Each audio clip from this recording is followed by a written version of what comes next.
Genesis chapter 19, Aleph Tav research. It shows up on verse 5 of 19 at the end, and it gets translated as them, that we may know them.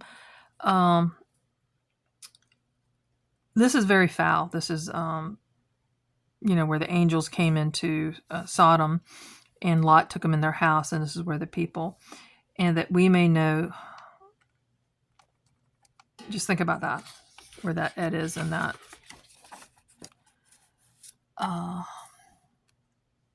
Verse 8 gets the Aleph Tav before to you, and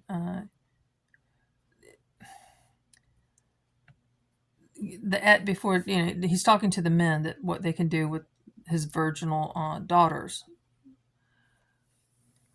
Verse 10, Et, they're all 853s, and the third one gets the and with that letter. So their hands, the angel's hands, reached out. They pulled Lot back in with them into the house, so Lot gets the Et before that.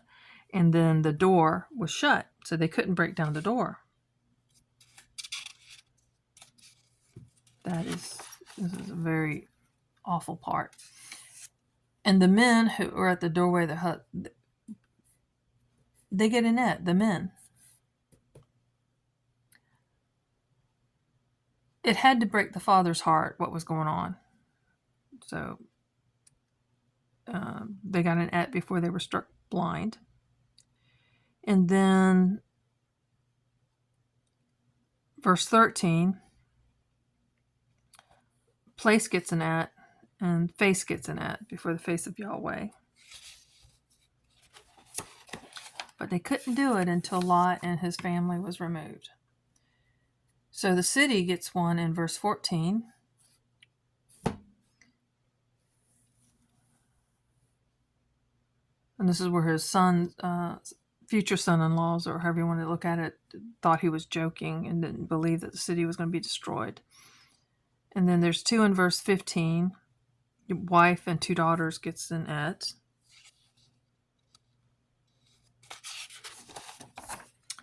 Verse 17 gets translated as them outside.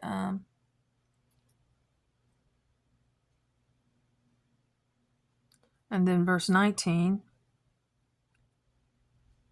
his life, this is Lot speaking to the angels, gets an et. And there's an et before the city. I will overthrow et city. Verse 24, from Yahweh, there's an et. But there's an et, there's a letter at Yahweh. So 25 gets 3. They're all 853s.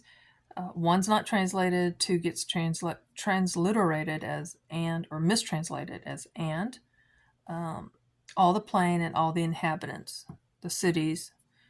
So when we think of Sodom and Gomorrah, we kind of hyphenate it. It's like there's several twin cities in each state. There are cities that have just grown up, and they've just kind of, their boundaries met each other because they grew, and they become twin cities. But in between those twin cities, maybe small townships and stuff that got sucked into their boundaries, and they became part of,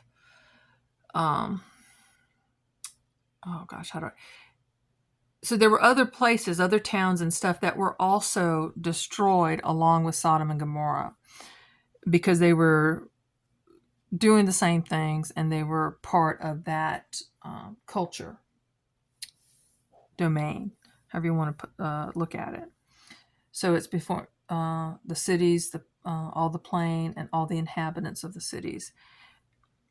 So verse 27, we have one. We also have another word here that doesn't get translated as they didn't know what to do with it. So that doesn't get translated or anything. It just gets, it's still in there. They preserved these words, letters, but this could change the meaning of all, everything, or shift it into one camp or another of translations. And so in English, we would read it as in the King James. Abraham got up early in the morning to the place where he stood before the Lord. In Hebrew, I'm not going to say it in Hebrew, and went early, Abraham, in the morning to the place where he had stood before Yahweh. So, Lord, whenever you see capitalized Lord, it's Yahweh. They don't, this keeps us from speaking we don't normally use Yahweh in our speech when we're cursing, or saying something bad, profaning the names, the name of the Lord. So here we have this before Yahweh. So he stood, it's between he stood, and then we have this other untranslated word, at before Yahweh. Verse 29 has it 4 times, and they're not translated or transliterated or mistranslated. They're just not there in English, okay? So it's between God and the cities of the plain, and then God and Abraham. So it's before Abraham and before Lot, and before cities which had dwelt in Lot. Or in English, the cities in which Lot had dwelt. Verse 32. I'm having difficulty turning pages, sorry. It's before our father. This is where the daughters of Lot. So Lot gets this at. And I'm not blaming this is just an ugly story, no matter how it's presented. But the girls were virgins, but even in our culture, there's a lot of virgins that aren't innocent. They may have had a lot of sexual experiences, but still kept their virginity. And these girls, and I also question how, if you got a man so drunk he didn't know he was having sex with his own daughter 2 nights in a row,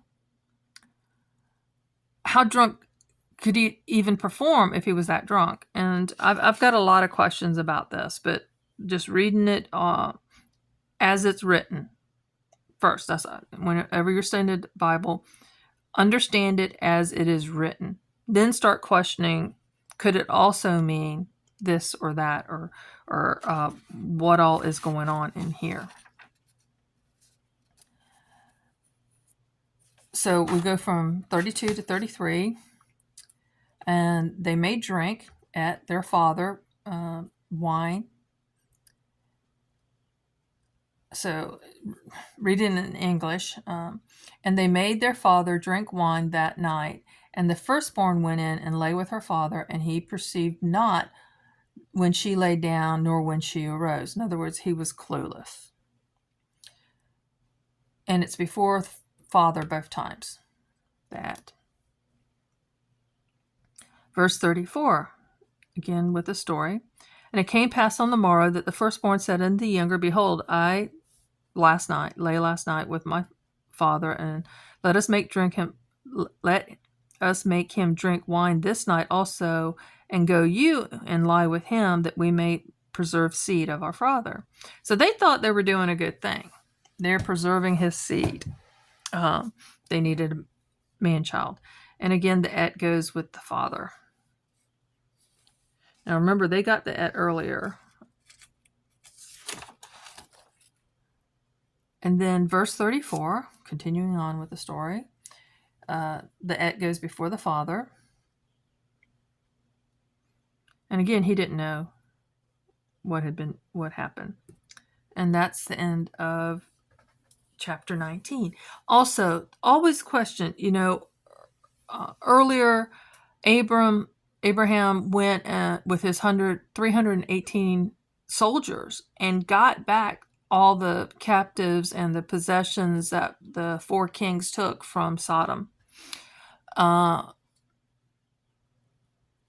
Why did Lot not go to his uncle? There's so much more when you start really looking at the story. Why, when disaster was happening, why didn't he ask the angels to take him to his uncle? There had to have been other things that have happened, that even though Abraham still loved Lot, there was a lot of shame, a lot of something that caused this estrangement where Lot would rather go become a hermit and pretend everybody died. So that's another deep study.